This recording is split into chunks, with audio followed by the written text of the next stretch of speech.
So, I was recently in a friendly discussion with Harrison, more known as Just Harrison. This discussion was about Jester over Cryomancer, and he came to the conclusion that Jester was better.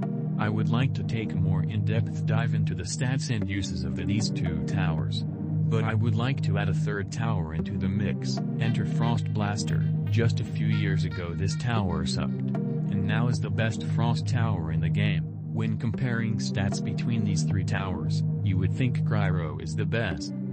So, very wrong. In overall helpfulness, Frost and Jester are far better than, but the thing is Cryo can slow down bosses. But so can Frost.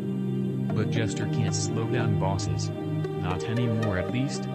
But what Jester specializes in is putting enemies back into range of towers, and the other two specialize in keeping enemies in the range of towers. But what is better? One advantage of Jester is no matter how fast the enemy is, it will do the same consistent thing to it. But the other two can also easily slow down faster enemies. What Cryo and Frost can't do, is still effectively work on no-stun enemies, unlike Jester.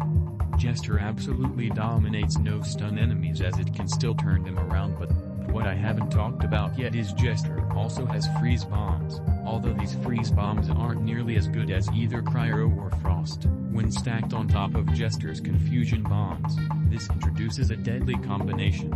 This pretty much covers it, and all of these towers are good at their own things.